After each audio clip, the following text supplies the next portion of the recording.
Have you ever wondered what it was like before we were human? I mean, really human, with our big brains, complex societies, and endless curiosity. Let's rewind the clock way back millions of years to meet our ancient relatives. It's a journey that starts not in a city or a town, but on the vast savannas of Africa. Picture this. About 6 million years ago, a creature emerges. It's not quite an ape, not quite a human. Scientists call them hominins, the group that includes us and all our extinct relatives after we split from the chimpanzee lineage. One of the earliest we know of is Sahelanthropus. Found in Chad, this individual lived around 7 million years ago.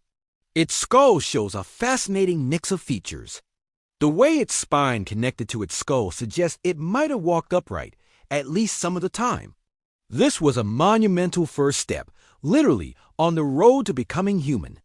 Why start walking on two legs? The world was changing. Forests were shrinking, replaced by open grasslands. Standing tall offered a better view over the tall grass, helping our ancestors spot predators or find food. It also freed up their hands.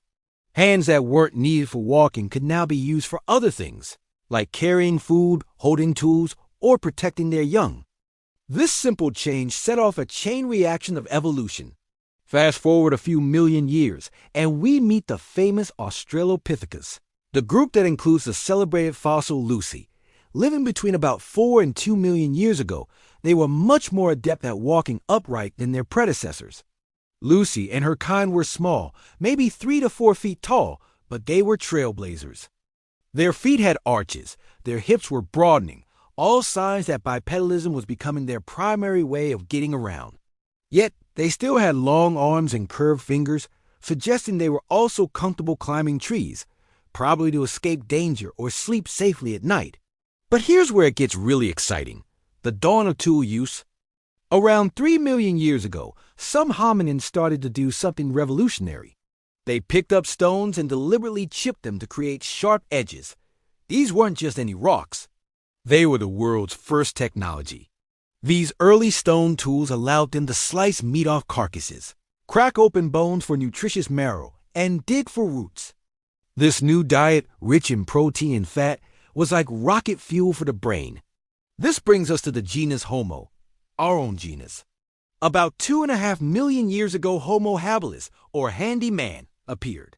Their brains were significantly larger than the Australopithecines, and they were skilled tool makers. They weren't just using tools, they were designing them. This leap in brain power and technical skill marked a critical turning point. The feedback loop was in full swing. Better tools led to better food, which fueled bigger brains, which in turn could create even more sophisticated tools. Then came Homo erectus, the upright man around 2 million years ago. These ancestors were true pioneers. They were taller, had even larger brains, and looked much more like modern humans. They didn't just stay in Africa. They were the first of our relatives to venture out, spreading across Asia and Europe. And they harnessed one of the most powerful forces of nature: fire. Controlling fire changed everything. It provided warmth, protection from predators, a place to socialize, and most importantly, a way to cook food.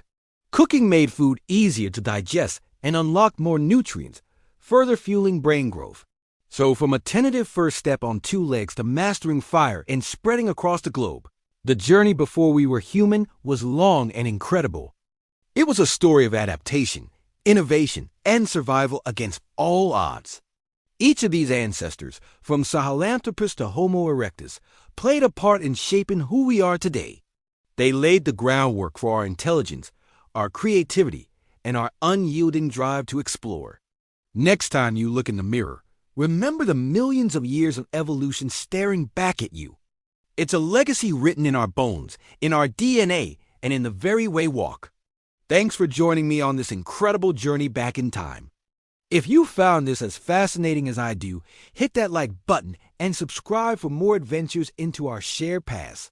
See you next time.